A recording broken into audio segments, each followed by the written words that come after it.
And welcome to this video cast for subscribers to davidicke.com. Well, in the decades that I've been researching around the world and these multiple different subjects and topics, one thing became clear right from the start, and that was nothing is what it seems. But the more you get into it, the more it goes much further than that. It's not just everything's not what it seems, it's that everything is inverted, or almost everything is inverted, in the sense that how something appears to be is the opposite of what it turns out to be. And at the moment, we've got this latest conflict in Israel-Palestine, with more children, more civilians being killed with Israeli rockets.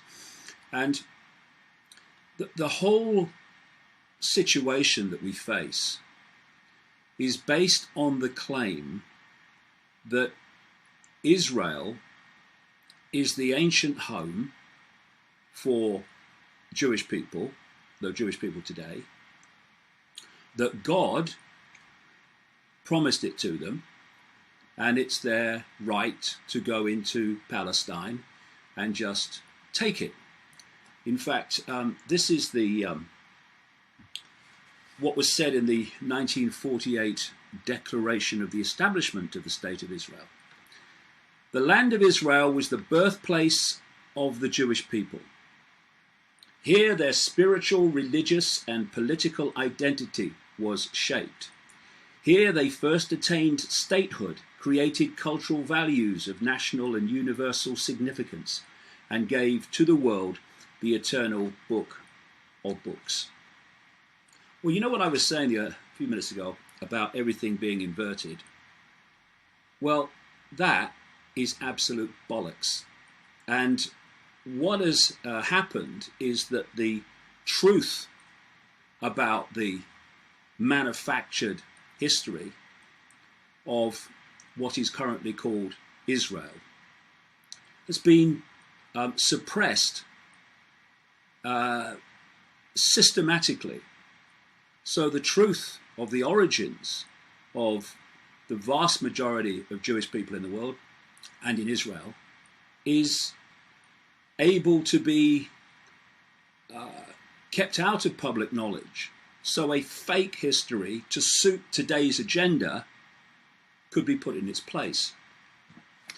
I've been writing about this for many, many years, and before the people go, yeah, it's anti-Semitic. Well, here's two books by two Jewish writers and researchers. This one's Arthur Koestler, The 13th Tribe, and this is The Invention of the Jewish People by Shlomo Sand, professor of history at Tel Aviv University. And the story they both tell, with research to back it up, not least by Shlomo Sand, a professional historian, and what others have researched. I've researched it too, and the conclusions are all the same. What we call Jewish people today in Israel have absolutely no historic or genetic connection to the land they now call Israel, Palestine. It's an extraordinary story. It's an extraordinary hoax. And the origin of the overwhelming vast number of people called Jewish today and in Israel is that they came out of the area known as Sumer, Babylon, we now call Iraq, and they settled in a place called Khazaria. Khazaria was an empire in the Caucasus, and on one side was the Christian Empire, on one side was the Muslim Empire, and the king of Khazaria, called King Bulan, in 740 AD, had a mass conversion of the population to Judaism. In fact, the king of Khazaria was called the Kagan, and that's why Kagan is such a common Jewish name today. And people talk about certain Jewish genetic traits. They talk about the Jewish nose and things like that. I mean, all different races have different traits. Well, that's actually not a trait of Israel. It's a trait of the Caucasus, because that's where it all came out of. And as the Khazarian Empire broke up, they moved up into northern Europe, or north into Europe, into Russia, Lithuania, Poland, and all these countries. And then eventually moved across into Germany. And these were the people known as Ashkenazi Jews that suffered under the Nazis and founded the state of Israel, and many moved to America. There was no, and there is no, historic connection of today's Jewish people to the land of Israel.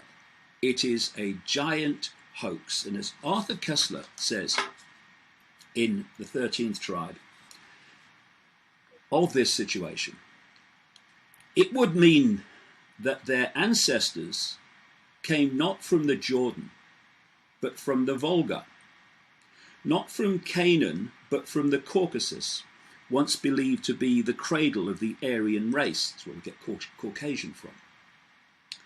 And that genetically, Koestler says, they are more closely connected to the Hun, Uyghur, and Magyar tribes than to the seed of Abraham, Isaac, and Jacob. Should this turn out to be the case, and it is, then the term anti-Semitism would be void of any meaning based on a misapprehension shared by both the killers and their victims. The story of the Khazar Empire, as it slowly emerges from the past, begins to look like the most cruel hoax which history has ever perpetrated. And that's another thing, anti-Semitism. Semitism, Semitic, refers not to a race, but to a language group. And that language group does not include the Khazars. And in fact, the vast majority of the Semitic language group is from today's Arab countries and Arab peoples. See what I mean? Everything is inverted. And this story has such massive importance to understanding what is happening today, how we got to this state, and so much more about what's going on in the world